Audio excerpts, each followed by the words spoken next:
Prospect House Media. And now, prepare yourself for the only weekly podcast you won't want to miss. Welcome to the Ameritocracy Show with Troy Edgar, live from our studios in Los Angeles and Washington, D.C.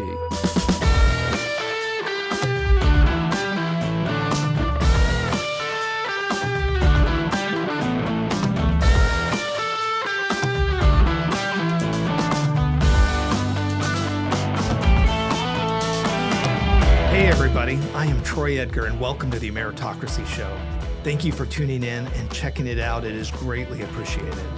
This podcast examines the conditions for personal and professional growth and opportunity across America.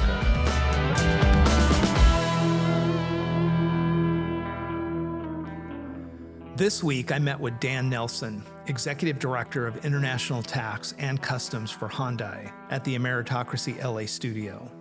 Dan shared his perspective on current policies that are having significant tax impact on all corporations and the effect of the OECD's new 15% minimum global corporate tax rate. The OECD, or the Organization of Economic Cooperation and Development, is an international organization based in Paris, France, and is comprised of 38 member countries, including the United States, which establishes tax rules for the corporations to pay in all countries that they are doing business.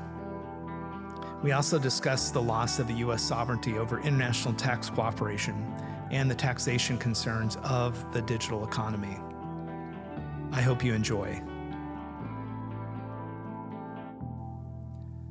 Good afternoon, Dan. How you doing? I'm doing great, Troy. How are you? Awesome. Hey, it is so good seeing you again, man. You too, brother. Yeah, it's been a while. It has been too long. Yeah. A little bit of our history, man. We've been together since, what, 99? Yes. Yeah. Yeah. If my memory is a little blurry from those days, but yeah. Yeah, so we've had the opportunity. You've always. I think at that time you were at PricewaterhouseCoopers in the international tax. Mm-hmm. We were doing a bunch of tax restructuring for some companies, and we had the opportunity of traveling all over the world. Yeah, and I think we were really glad to have you on the team as well at that point too, since a lot of what we were doing was so systems dependent to get to the tax answer we wanted. That. It really worked great as a collaboration for sure. Yeah. And, it's funny, Dan, just to kind of get this off on a little bit of a funny note is like, we're going to get into your background in a few minutes, and we're going to talk about your start in Canada. Mm-hmm. But you and I used to joke, me being a submariner in the Navy, and you used to always give me a hard time. And then you said, "Hey, the Canadian Navy wouldn't have done it that way." That's right. Yeah, that's right. Yeah. I mean, I think it's one of the best navies in Canada for sure. And what was funny about that is just to take this even a step further. So every time, my company, I have another company, Global Conductor, and they're always like, "Hey, we're talking with Dan Nelson." I'm like, "Hey, if you're talking about the Canadian Navy," well, I was talking to our producer Sarah, and we're going to go through and we're doing the preparation on the episode, and she sends me over, the preparation scripts, and we're kind of getting ready, and there's this whole section about talking to you about how was your service in the Canadian Navy. That's funny. Although I had two uncles actually that were in the Canadian Navy. One was on a ship that was sunk in the North Sea during the Second World War. So there's some in the family, but not myself. Yeah, well, they wouldn't have me. We used to have a lot. We had a lot of fun. We did joking about that. Yeah, we did. So, I'm really excited about this episode because something we try to do is kind of cover off one of each. Like I always say, it's kind of the Noah's Ark theory. And for international tax and for, really your position in international tax, really at the beginning of when really tax and audit firms were trying to put together what is international tax. Mm-hmm. So in the episode, I'd like to talk a little bit about, your start, your origin story, Canada, then up into the U.S. And then really talk a little bit about the tax, international tax as a career and and what how that I'll call it an industry within financial services, but a sector, but it definitely is something that has really come to be super important. And then, now you're the lead international tax director for Hyundai here in the U.S. And so kind of full circle and maybe put it in perspective. So again, I think in the episode, just really being able to kind of give people this perception or this perspective of what it means to be in a corporate tax structure, and then the value that it really brings, and really the complexity. And probably lastly, and that'll be the episode and the objective. But the other thing I wanted you to talk about, just as you're going through kind of your origin, is you and I share interests of trying to do stuff outside of work that's creative. Right. Yep. And I know that the Small Batch Ramblers, a band in Southern Orange County. Outside of being this tax guy, you're also pretty avid in the music side. And I wouldn't mind if you wouldn't mind talking about it, maybe just even a little bit before we get into your origin story. Sure. Where is that? I know you're out there on the road doing that too, and nice weekends, sort of like Yeah, we got about around 3 gigs a month, somewhere in there. We have a regular gig down at the Oceanside Stone Brewery Outlet, which is every second Sunday of every month, which is a great opportunity to play in a real cool place. And we play the craft breweries. We actually play a farm dinner once a month as well, which is a farmer up in not far from Oceanside who hosts the dinner with chefs from Oceanside that come up, and it's a really neat. And we do kind of a mariachi kind of band approach, where we just move from table to table playing various bluegrass and other types of music, but total gas. A lot of fun. Yeah, and the name Small Batch Ramblers, I mean, it sounds like a whiskey. It does have a whiskey connotation, yes. Same Dan I know. That's right. I haven't moved too far from the center point there, I'm afraid. That's awesome. Yeah, that's great. So, hey, Dan, if you wouldn't mind, then just from a kind of start, maybe back in Canada and kind of work your way here. Yeah, I grew up in Calgary in Canada, and went to Montreal College for a couple of years, did the 2 years of business, and then transferred to University of Calgary, where I focused on finance and really oil economics. Calgary is the oil center of Canada. My father was a geophysicist, and I spent most of my youth working on seismic crews in northern parts of Canada. Ended up in the Arctic for a while, and so it was a really great fun way to spend my summers. But then went to University of Calgary and got out of there, worked for my father. We had a small company at that time. He was a geophysical consultant, and my brothers had our own company doing surveying. And so I did all the accounting work for them, but mostly played my banjo and played saxophone because I wanted to be a professional musician. And did that for a year or two, and then the National Energy Program came in, which basically destroyed the oil business for a little while in Canada. My dad's company had to shut down, and my brothers went through a pretty rough time as well.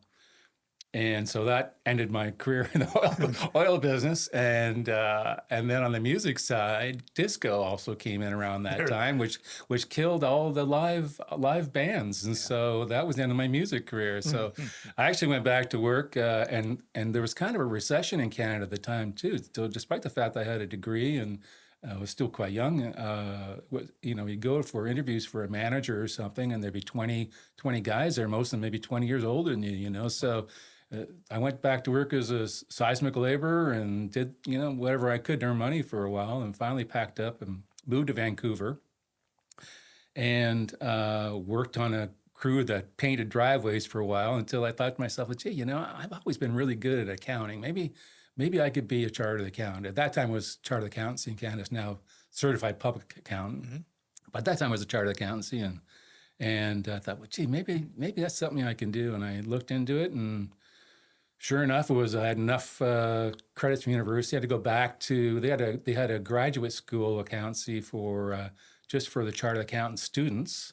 And I was able to get accepted into that. I went to UBC for 4 or 5 months over a summer to pick up the additional accounting classes I need. As soon as I did that, I had a job almost immediately at a mid-size accounting firm in Vancouver. And when I was going to UBC, I met another young guy who was at Price Waterhouse and kept in touch with him. And about a year later, he said, hey, we're hiring some people up in this kind of small Richmond, British Columbia, just outside of Vancouver. He said, why don't you apply? And initially, I got a rejection letter from Price Waterhouse. Rightly so. I wouldn't have hired me then either.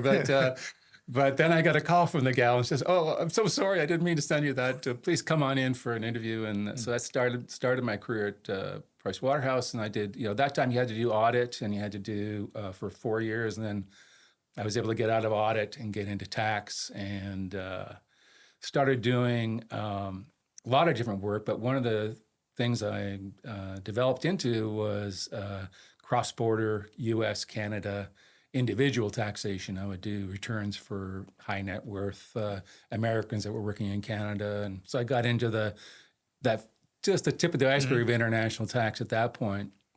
And then about 4 or 5 years into my time at Price Waterhouse, they're passing the Canada-U.S. Free Trade Agreement. And the firm thought that there's going to be a lot more cross-border Canada-U.S. work. And so they sent me and at that time my boss, who was also doing a lot of the U.S. Canada work, he went down to Seattle and I went down to Los Angeles. Oh, wow. And so it was a great opportunity. And coming down to the United States from Vancouver. Vancouver was a pretty big office in Canada, but it was nothing like Los Angeles. I came down, we did movie work and movie structuring and for all the studios. Price Waterhouse, as you know, is one of the premier firms in the United States, had really great clients and really interesting work. As a Canadian, it was exciting because I got to do Wayne Gretzky's tax work and Larry Robinson when they were both playing for the Kings. Wow. And a lot of really cool work. But one of the coolest things was I worked for a guy named J.J. Coney's,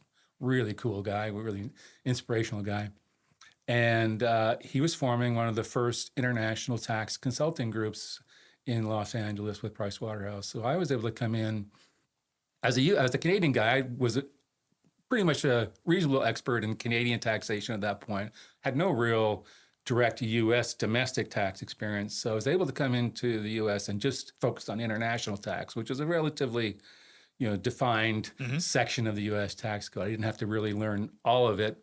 The two tax codes are pretty similar, so I was able to kind of make my way, but I had the benefit of just focusing initially on international tax work, and that was the start of it. And then started doing a lot of really very interesting and big dollar numbers and M&A transactions and all kinds of work that I was able to get exposed to there. And that was the start of it. Can I ask you a question? So I know your background from our times together of talking about this, but I think you left PwC first and then went to Mattel. Right. And then back to PwC, because I met you on the rebound when you kind of came back. But how was going to Mattel? What drove you to go there? Well, at that time, the firms were slowing down in terms of admissions, partner admissions, and opportunities at the firm. I had two really good friends that I worked with at PW who were, the one gentleman was a senior manager, went over to Mattel to become their new VP of tax. He took over from a guy who'd been there for like 25 years, a guy named Kevin Farr. I know you might have heard of him. Kevin Farr. Kevin ended up being CFO of Mattel, very dynamic, very, very, very smart guy. And Kevin basically took all the cutting edge things that were going on, that we were working on at Price Waterhouse, the international area, and implemented them began implementing them at Mattel. And he took another gentleman that I worked with. And so I did some consulting work for Mattel for about a year, and then had the opportunity to join them with the plan of setting up their European tax headquarters in Amsterdam and negotiating a Dutch tax ruling and setting up a headquarters operation in Mattel in Amsterdam that would be the principal entity for a European commissionaire structure. Oh, wow. And so we did all kinds of M&A work as well, international M&A work, and it was really a terrific experience. Mattel at that time was one of the first entities to do, which is the IP migration, intellectual property. So the idea with international tax and the whole idea is moving money around, moving income around to the lowest tax jurisdiction you can. And the big element of that is that profit follows risk. And so if you can move risk around, you can move profits around. And so, and what's valuable in a business is its intellectual property. But intellectual property diminishes in value if you don't keep on investing in it. So the idea is you can move the intellectual property into a jurisdiction. Initially, you're going to pay a lot of money for it because it has a value, but eventually you're going to own it in that foreign jurisdiction. And then that foreign entity licenses out to other groups, but you end up moving it to a place where you have a tax ruling in the Netherlands. At that time, we had a tax ruling of about 8 or 9% maybe. Wow. And you could even reduce that even further as time goes on. And so Mattel was doing all this stuff. And so I got to do it on the implementation side, right? Which made me a way better consultant, which is why PW, I ended up going back to PW. PwC, they just before the merger with Coopers and Lybrand. And I thought that was going to be a really good thing. Ultimately, it wasn't really a good thing for me, but it was a good thing for PW. But Coopers and PW were very different at that time. But nonetheless, I went back and it made me a way better consultant because I'd been on the inside and actually implemented these things at Mattel. And, I think you and I went to PW about the same time because in '98 time period.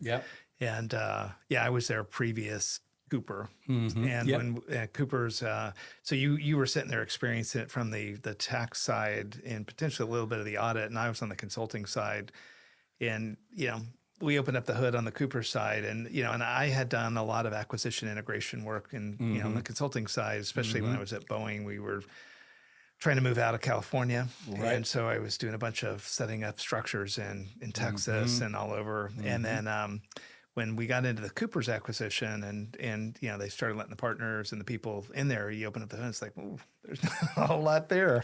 But they got equal billing in the title. And, back in that day, especially for the big 5 or big 4 firms, having, the named partners in a title and to have Coopers have equal billing was kind of a big deal. Right. It worked out. It worked out. Didn't work out for me personally, but and many others, I think. But I think it was a right thing for the firm to do and needed to be done because there was really that was the way things were going, and the amount of capital and the amount of that was required to do the international expansion that was going on at that time. I mean, China was just starting, and everybody was setting up offices in China. It was just took a lot of investment that any one firm at that point, I think it was started as big 6 or something, then became 5, then became 4, and you and I at that point, and that's where we started kind of going through is we'll kind of probably in this a bit of that chapter with Sarbanes-Oxley, which was early 2000s regulation that basically started the split after Enron to not allow consulting and tax audit to be one. Right. And but one of the things why it was understandable to me is that just an example, you and I think where we met. At the CFO level, they owned an audit relationship with PwC, and the auditors are trying to go through all the financials, looking at tax wise, where are you at? Right. And then they would kind of call you in as a tax guy and go, you guys, we know your company, but how about commission error structure? Here's some different schemes, and then. Then you would go, but that's a lot of work. And then you guys would call me on the consulting side and say, hey, Troy, can you make a visit to the top floor with us? We're going to talk to the CFO about doing this. Right. I remember sometimes getting these calls and, one day I'm having a call, the next day I'm in Munich, like 2 days later, because they see the money. And, just to use numbers that people talk about, because we're going to get to the minimum world tax. But at that point, like you said, 9%, if a company was doing $100 million. Well, yeah. Imagine that. I mean, the life cycle was typically a company be formed in the United States, U.S., and all the income be taxed in the United States. So it would be, all the foreign income, if they had foreign sales, would all be earned in the United States. At that time, taxed at 35%, right? So all these structures were first designed to move at least foreign income, non-U.S. income out of the United States, out of that 35% hit. And the great thing is that when you went in to talk to your CFO, you talked about earnings per share because you could Right. really, I mean, it was billions of dollars. That's right. The amount of value we were able to bring to that's what made it so much fun and so exciting. The amount of value we were able to bring to the table by moving that effective tax rate from 35% down to 21 or 20 or 19 was enormous. And Yeah, I mean, on $100 million, it's unbelievable. It was huge, and but it required a level of sophistication that not every company had, Right. and so you really had to make sure a lot of education, a lot of hand holding, and it also resulted in a lot of change. Change in and complexity. And which required guys like you and guys like me to come in and help companies get there, because you needed to get there because all the competitors were doing it, and if you weren't doing it, you were going to lose the game. And so it was a very exciting time, and on top of that, you're doing post-deal integration, which was another. Many companies would. They're great at acquisitions, but they're horrible at post-deal integration. That was one thing we were really good at Mattel. Mattel, we did I think it was the first $1 billion transaction with Fisher Price. It was like $1.2 billion at that time, and all the post-deal integration and both companies had a lot of foreign subs and foreign operations, combining those and fitting them into the existing tax structure and whatnot. It was just really terrific tax work, which I continued to do at PW when I went back. Yeah, I think on the consulting side, my job was always working with CFOs or CIOs to put together a business case to do ROI of fill in the blank, consolidate finances in somewhere, buy something, and see how fast you could integrate it in. But and usually it was hard to get that ROI and the EPS calc. But when I would get calls from you guys, it was like, so Troy, here's the business case. It's going to cost the corporation 15 to 20 million of your time and your team. And I'm like, well, does it even budget? And they're like, no, Troy, they're going to save $300 million the first year. And it's like, okay. And I remember would be, you and I'd be all over the world, and we would, and that was the time when consulting was it was sexy. It was like, I remember, some of our experiences that we had out there, we won't mention the Kapinski in Munich. Good idea.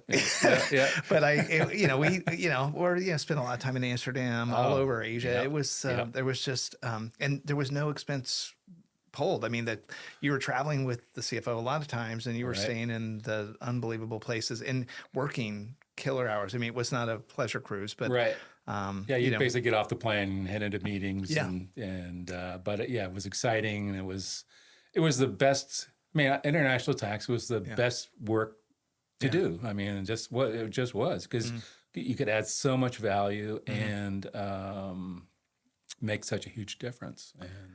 And it was very complex, and you had to be reasonably bright. Somehow I was able to manage to sneak my way in, but so it was complex, and so I think that's part of what I liked about it. I liked the complexity and figuring it all out, and then creating something from nothing, basically.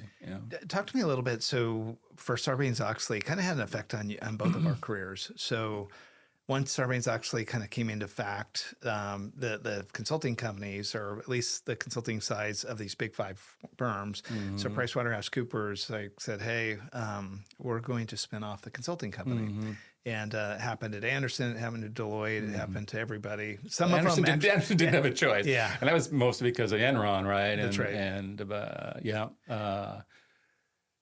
I ended up at PW in Orange County. I left Los Angeles. There was an opportunity in Orange County, and I was moving down to Orange County anyway. And then a company in Orange County recruited me to take their VP tax role. A company called Advanced Medical Optics. At that point, they were about a $600 million company. Grew to about 1.2 in the three years I was there. Did a lot of the same kind of work, set up their international structure, and also got a chance to do strategic sourcing, work with the McKinsey guys from McKinsey who are really impressive. Guy who was an orthopedic surgeon decided do something else. As a Swiss guy, really incredible experience, but great fun. But while I was there, the Sarbanes-Oxley changes came in, and I had a good friend that was recruited to WTAS.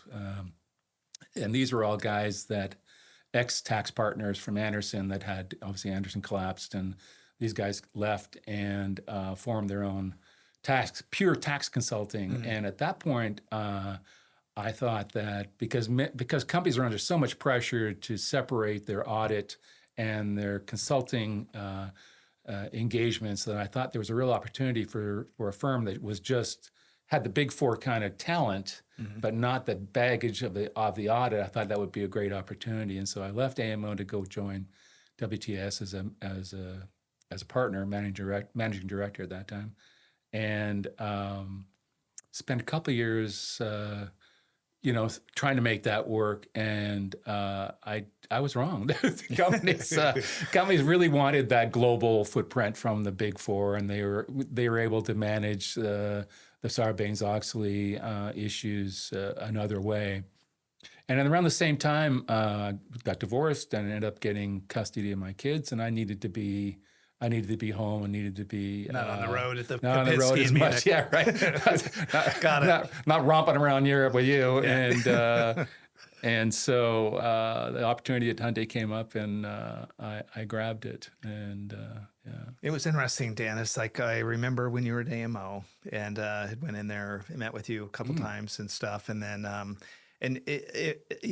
at that point that was down in Irvine area, Santa Ana, and Santa Ana, Irvine, early 2000s was a aspirational place for businesses. Like, the pharmaceutical side hadn't the biotech hadn't fully matured. But this was in that realm. And not only when you were there, but it kind of eventually got bought. And it was part of really the beginnings, Edwards Life Sciences, a lot of big companies down there. And now you go down there, and it's a power to be dealt with. And at that time, AMO was a spinoff from Allergan. Yes. Allergan, yeah.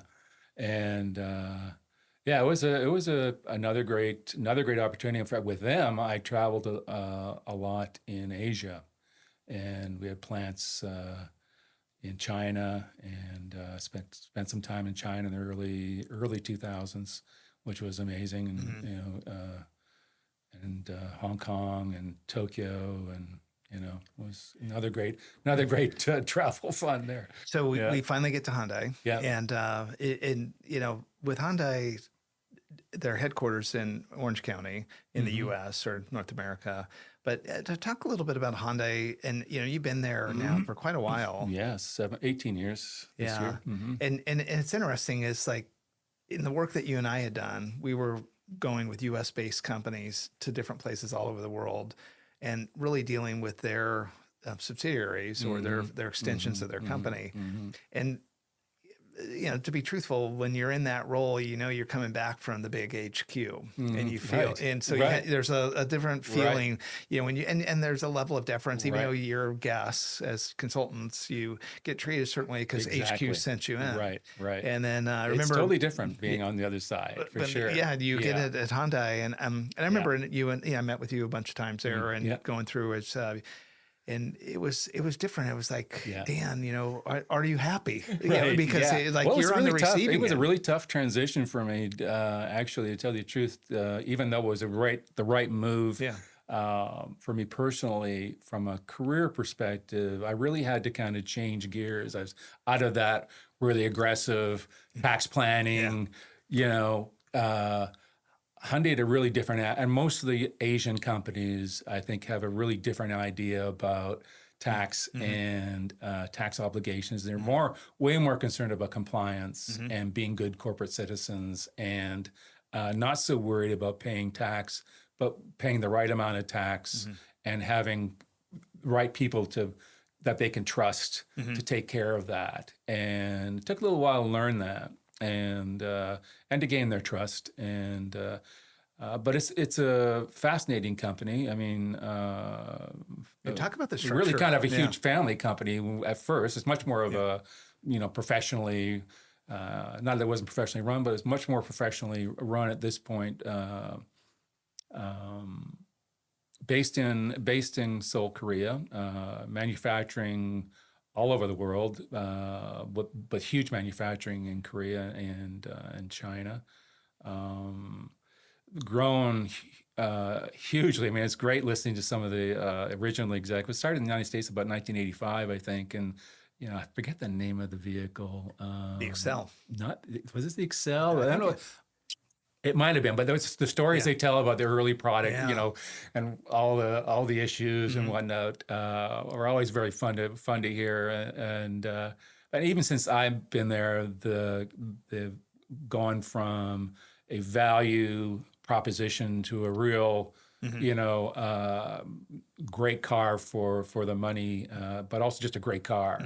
They've really focused on producing really great quality vehicles. And now we also have a luxury line with the Genesis brand, which is a beautiful car. If you haven't driven one, you really should give them a try. The G70, G60, G80, beautiful, beautiful cars. And now our chairman, the son of the last chairman, once he took over, he really revolutionized the company and really got us into huge investments in the electric and hydrogen, all the new technologies, and it's really paid off. I think Hyundai now in the United States is the number one seller in the EV area, and so it's been really exciting from that perspective. From a tax perspective, I was able to come into a group that was very well established.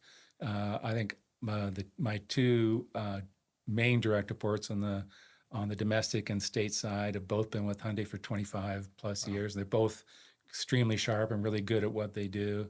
And so I'm not really a domestic tax, it wasn't really my strength. And so I was able to kind of, and continue to be able to rely a lot on their capabilities. And we're in all 50 states, and we're a huge taxpayer in the United States.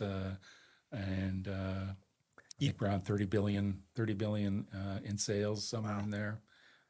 Yeah, it was interesting. So when you were starting the Hyundai journey, I'll say, I had my company, Global Conductor, and we were going. We were able to build a great relationship with Toyota. So Right. so I was going. I was up the freeway. That's right. And with Torrance. our good friend John. Just really doing exciting stuff, and very similar to, I think, Hyundai. I mean, a Japanese-based company and Toyota, Korean-based, but very similar kind of approach to a couple different things. And this is just an observation from the person looking on the outside. Is Toyota came in, be able to kind of establish a beachhead, and the reason why Torrance, and the reason why it was such a big deal for them is they set up it as a sales company first, Right. and they made everything over, and then they came into the port of L.A., and so that ability to kind of get stuff moving through the U.S. really started in L.A. Right, and then everybody else kind of came in. At one point, it was Mazda, you had Toyota, you had Hyundai. I mean, there's a lot of automotive. And I think Toyota kind of led that to some degree. And of course now they're in Plano, right? Yeah. So, but the rest of us are still hanging out here in Orange County, and these companies are all kind of organized in a very integrated fashion. You have the R&D, which is primarily done mostly for us, it's done in Korea, but we also have R&D facilities in the United States, Canada, other places which add a localization kind of element and deal with local EPA or whatever. And then you've got the manufacturing side, and then you've got distribution, and then you have finance. And so, and all of those are really kind of independent company. We're getting more of a combined approach, but really Hyundai is, and I think not unlike a lot of the Japanese, they feel it's compete with each other, and they kind of have to deal with each other kind of arm's length in terms of there's not a lot of give. You got to really negotiate your way even internally. So that was also kind of somewhat different. But hey, Dan, can you explain the concept of and we can do it in the context of the automotive industry, but vertical integration. So, again, as a consulting guy that deals with operations of companies, the kind of the high level perspective is, I have a buddy that owns a company that does kind of tires, wheels, and so they're vertically integrated and family owned. So part of that is there's a steel sourcing company, and then the steel sourcing goes to kind of a press company that starts to press out rims, and then the rims, depending on if they go on storage or moving vans or trailers, that's lower end, and then if they're going on to race cars and stuff, and then at the race car ones they have chroming a company, and so pretty soon you have this company that you can get to the end products. There's family members associated all the way through, and each one does a part and quote transfers the product to the next. So the good news is in the inside of the model of vertical integration, there's a stream that you can count on. And then each one can be incentive in that vertically integrated company to also get other customers and build, I'll call it, more balance in the portfolio. The trick is building the economies of scale, all right, because you're your own customers and you're relying, and although many of our companies, so in the Hyundai case, it's exactly that. The whole idea is to keep as much of the profit from the vehicle, from your product, within the company, within the organization, the family companies. And so from I'm not sure how far it goes in terms of the components, how many of the actual, we always have suppliers that do a lot of the components of the vehicles, but at some point it's a related company that's sourcing all the components, a related company that's the shipping company. I mean, Hyundai is a conglomerate. I mean, they're into the stuff that Hyundai is into, including the new air taxi businesses, autonomous vehicles. I mean, everything the company does. But in the automotive sense, we have a Mobis, which is our parts company, which supplies all of our parts. We have Glovis, which is our logistics company that has the ships and trucks, et cetera, and gets the vehicles where they need to get to. We have Hyundai Finance, which is our finance arm, which handles all the not only dealer financing but also the leasing. Is that like Hyundai Capital? Hyundai Capital, Hyundai, which is also Kia Capital, also is operator of the same organization.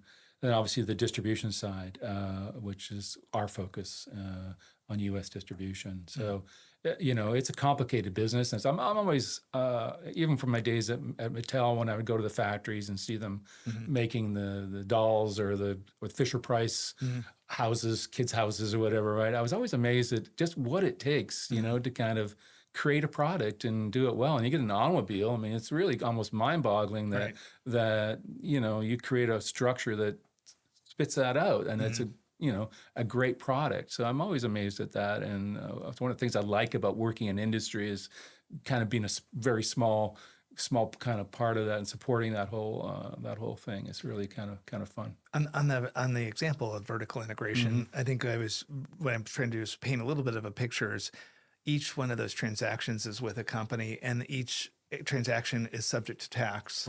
And in my day, and you can update me from your perspective, but the trick is some of those are internal tax transfers or transfer price, and some of it goes to at the very end. There's somebody selling a car, and that car gets its tax, And so the whole idea is, I mean, obviously there's the basic rules of transfer pricing. If you're moving things around between related entities, the rule requires that they be at a arm's length is the term, and the IRS and other taxing authorities around the world focus on those things, and so even though the transaction is an internal transaction to us, it's still an external transaction to tax authority, maybe in one jurisdiction versus, say, Korea versus the United States or Hungary or wherever else the vehicles are sold to Canada. And so, you have to, from a tax perspective, that's a big part of the job is to managing transfer pricing and making sure that we're on the right side of that analysis, both in terms of to the benefit of the company, but also to meeting the obligations or tax obligations. And one of the ways that most companies deal with that, certainly most inbound companies, being foreign companies operating in the United States and other jurisdictions, is through advanced pricing agreements, and that's where they're called APAs, and it's where you work with the IRS, and the IRS works with, in our case, the Korean tax authorities to arrive at what they believe is an appropriate profit level with respect to particular activities in each jurisdiction. And it takes a long time to negotiate and to finalize these things, but it does provide certainty that that's not going to be dealt with on audit. So that's a big part of what I do, is managing that process as well for Hyundai. So Dan, now that we've kind of got you established at Hyundai and just international tax in general, kind of interested in some of the current event tax activities that are going on, and a couple I'll just throw out there, and you can pick from or bring whatever you want. That precious metals are a big deal, so right. I know that's out there. I've had interviews with some of the folks from Toyota. They have a battery plant going. It's kind of a lot of the talk there in the right. Dallas Plano area. Right. But I was also kind of interested in the minimum tax. It's like right. Right. In the past, right. Our deal was we would go to different countries, and in the same way there's labor arbitrage, there was tax arbitrage, meaning that you can go and net stuff in Switzerland for a certain percent versus 30-something percent. But now it seems like the world banded together, and maybe right. we start there. Right. So if you look, I think we talked a little bit before we started in that in my career, international tax career, we've gone full circle in the sense that we've gone from structures that allowed us to basically get to almost a 0% overall tax rate on foreign income to now all those structures have pretty much been not shut down, but certainly diminished in the sense that we now have a global tax regime. They're called the OECD Pillar 2 is what you might hear those terms being bandied about. But it basically is the OECD countries have banded together to say, okay, 15% is the minimum tax you're going to pay. In any country in which you operate, if they can see that you are not paying at least that on your global income, they can top it off. They can charge you your local affiliate, whatever it is that's required to top it off. And so it makes it really important that the country, say the U.S., makes sure that they do the top off for the U.S. companies, that they ensure that that's there. And those, and because every other country in the world is passing the legislation that allows this to happen. So that's been a major change and a major change. Self-governance forcing well, function. It was all they could do because it was really, pigs get fat, hogs get slaughtered. Well, hogs were starting to get slaughtered. And because it had really gotten out of hand to the point where, we did the commissionaire structures, for example. So previous to the commissionaire structure, you had a distribution entity that, would earn maybe 5 or 6% on sales and report a good chunk of income. Well, you put a commissionaire structure in, now it's earning 1 or 2% on sales because all of its risks have been moved out, supposedly, or really contractually to the principal entity in Ireland, which has another deal with the BVI or another country where its stuff is not taxed. And all these countries began to say, hold on a second, this just can't work. There's a certain unfairness to this, and so you have and it really all started with Enron, and even though that wasn't really tax related, it was still kind of synthetic structures, form over substance kind of thing, and they kind of got there a little bit with the tax area as well, and so now a lot of international tax work is compliance work, and figuring out these Pillar 2, what is your effective tax rate globally? And so it's really different. I mean, I really see myself as very lucky to have been through the heyday of international tax. I think that's over. It's not to say that there's still lots of cool things that you can do in the international tax area, but the time of really creating huge benefit is really kind of past. And you hear a lot, especially I'm in DC, 90% of the time, and still active with a lot of different activities there on policy. And, one of the, policies that they always talk about is corporations paying their fair share. Well, you have the corporate alternative minimum tax, which was passed a few years ago, which is basically a whole other tax calculation. So you do your regular tax calculation, then you do your alternative tax calculation, and that's more, then that's what you're going to pay. So to even make sure that on the domestic side, for a domestic company, you can't, you can't claim losses all the time and never pay tax. So, Yes, it's all changed. And I'm a believer in paying for what you get. America's a great country. Yep. There's all kinds of value that America brings, America's government, America's infrastructure, and I think that's okay to pay for. And I think that 15% or 10% or whatever, I forget what the actual rate is on the CAMT, somewhere around there.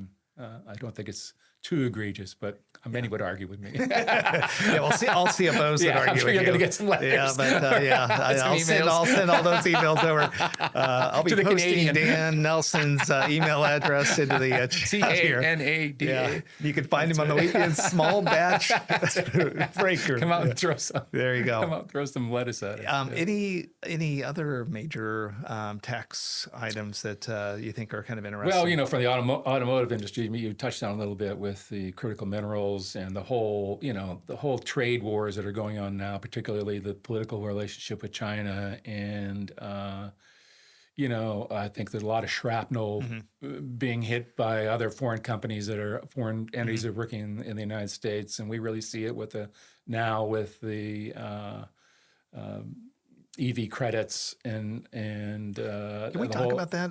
The question to get the EV credit now, first of all, you have to manufacture in the United States, and then the credit is split into two. One is related to meeting, going through your supply chain for your critical minerals, and ensuring that nowhere in that critical mineral supply chain is there a foreign entity of concern. Now, a foreign entity of concern might be entity owned by the Chinese government or North Korean government. There's 2 or 3 countries that are identified as kind of out of bounds. And then you have the forced labor issue with the Uyghur forced labor issue in China, which is an area where a lot of critical minerals come from China, right? Yeah. So that's really, now you have to go through your whole supply chain from extraction all the way to the point at which it becomes an element of the battery, and be able to show that none of that comes from a foreign entity of concern, and is then also a sizable portion has to be sourced from a country with which either the United States or North America or another country with which the U.S. has a free trade agreement. So, it's incredibly complicated. Then you also have the battery component side. So you have to have the critical minerals and the battery components. You also have to show that none of that is tainted, and also you have to meet the same obligations with respect to where it's sourced and where it's manufactured and whatnot. Now, I think from an American perspective, I mean, again, globalization's kind of gone full circle for us in our careers, right? It's gone from offshoring everything, which I think was done very poorly because it really didn't take care of the American worker. And I think that's why we're having a lot of the issues we're having now. It was NAFTA, et cetera, was supposed to take care of the workers.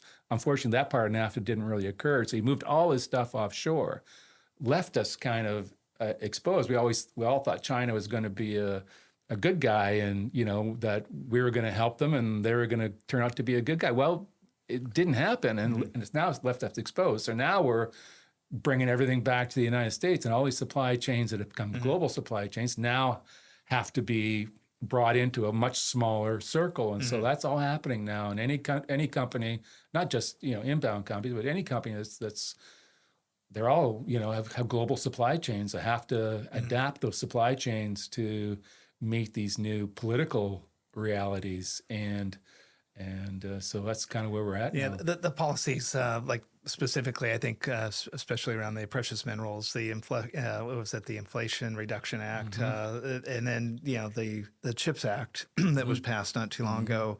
I've talked about that a little bit on the show. I think 2 policies, and really it's more of the protectionist type move for U.S. And then the issue is and I think it's a tough one, and I'm not saying for Hyundai to take a stand on it, but I think the globalization thing, there was some bad sides. Like you said, arbitrage labor was bad. Right. And, that'll Well, it wasn't so much that that was bad. The other side of the equation didn't happen. Yeah. Everybody knew that was going to happen, that you were going to move production to lower wage. But the other side of it was supposed to be training the workforce that was there to do something else. Yeah. And taking care of them. Mm-hmm. And that part didn't happen under any administration, whether it be Republican or Democrat. That didn't happen. Yep. And that's why, I think we're part of the political fallout is there. And then we also have the kind of the critical, just from a trade security perspective, has left us in a pretty vulnerable position because we were a little bit naive about China and what we expected from China. And so here we are. When you, before we kind of get ready to close out, just one last question. I think, when you look at tax policy just in general, and not just from the equities of you're at Hyundai, but just in general, United States, part of the show, Ameritocracy, is merit in America. And a lot of times I take the viewers down a path about California, but this issue is much bigger than just California. When you look 5-10 years out, you see kind of the tax strategy and the effects on corporations. I'm not asking you to attest on personal income tax. Do you think, what type of future do you see for corporate America, for U.S.-based companies, and maybe? Well, I think, I think I see tax being less of a driver, right? More of a compliance, less of a planning, less of a reason to do anything, right? And maybe that's the way it ought to be. Maybe tax shouldn't be that. Shouldn't be used to as aggressively or as such a big part of strategy. And maybe that it'll just be simplified and to the point where it'll just be a compliance function.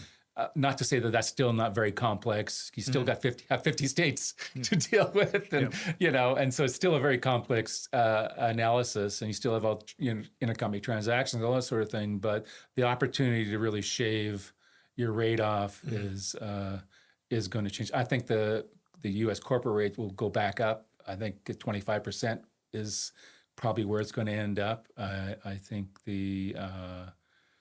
a lot of the carried interest, I think that's going to be dealt with at some point, and the 20% small business deduction, I think that's going to be gone. So I think that things are going to will be tightened up, but then hopefully all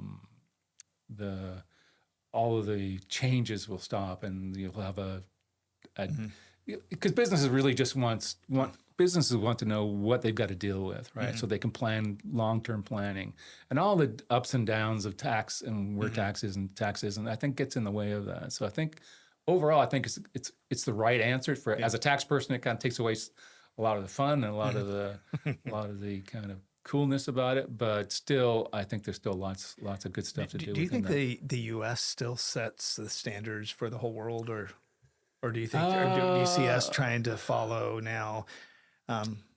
Well, I think less so. I think I think this OECD pillar 2 is part of it, where the rest of the world said, we're now, and there's nothing you can do about it. I think there's always political realities and gamesmanship, but I think ultimately that's really the first time America is really kind of being forced into a that's what it feels like to me. Yeah, being forced into a position. Who's the authorizing body for that? I mean, here we always blame the IRS, right? Yeah, well, I think that's the debate in Congress right now. I think a lot of the negotiations have involved representatives of the United States, but they're not.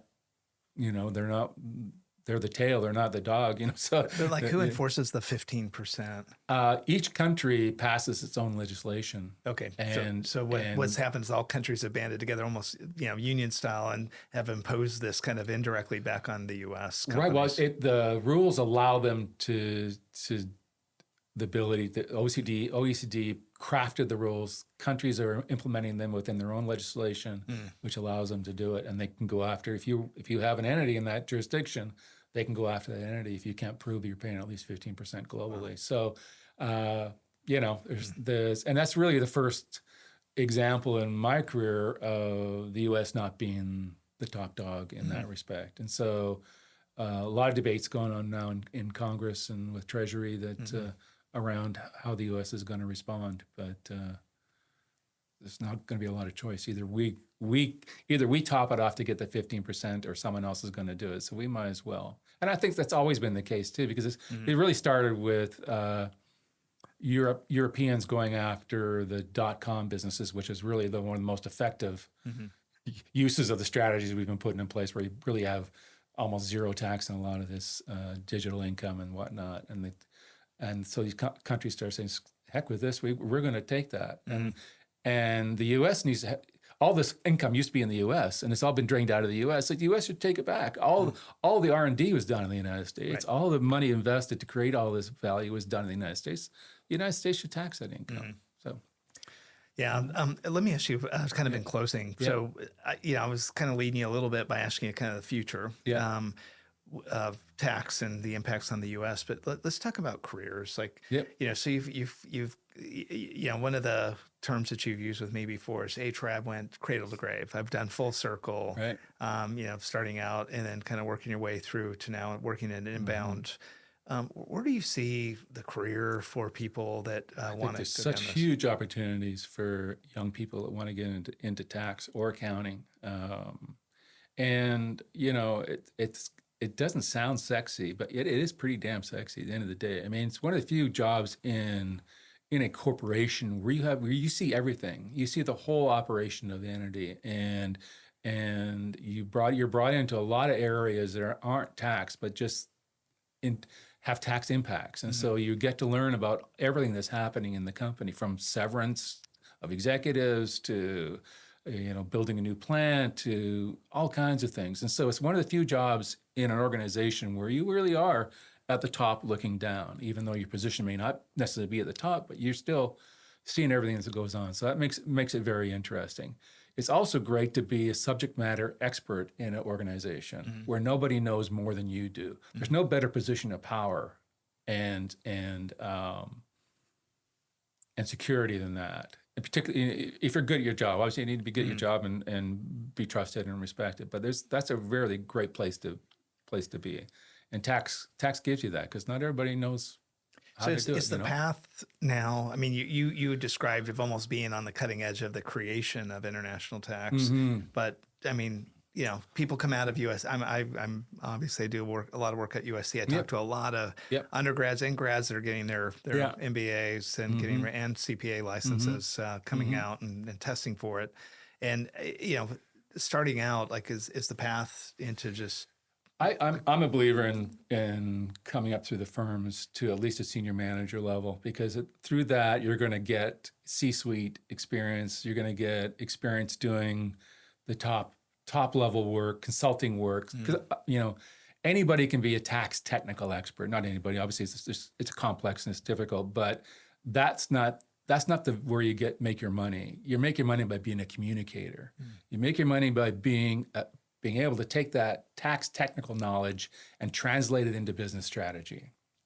And the only place you learn that is in consulting and in the firms. And that's very valuable. And that's what makes the difference between, a tax manager for your career or a VP tax someplace, or a partner or whatever. And I think, so communication skills, being a good writer, being a good communicator, are key to success. But if you can accomplish that and get your technical ability up to snuff, you can have a very, very good career and have a very good life. That's awesome.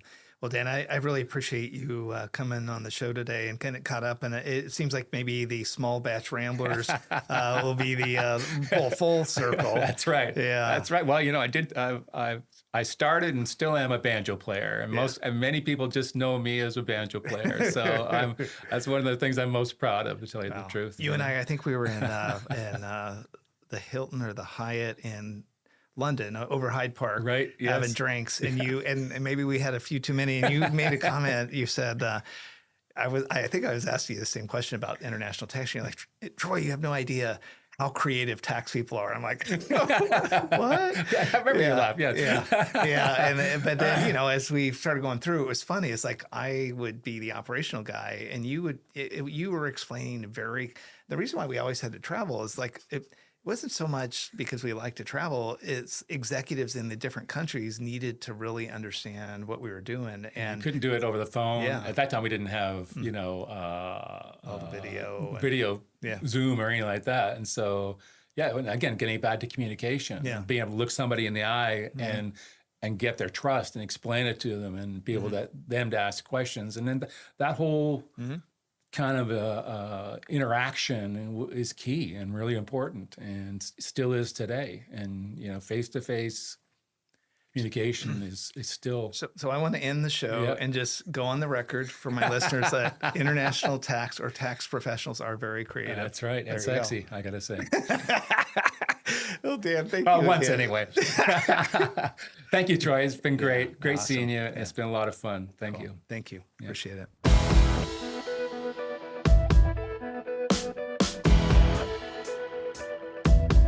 Thanks again for joining me today on the Ameritocracy Show. Be sure to follow me on social media and our website at troyedgar.com, where you can get more information and sign up for my weekly email. I hope you have a great week.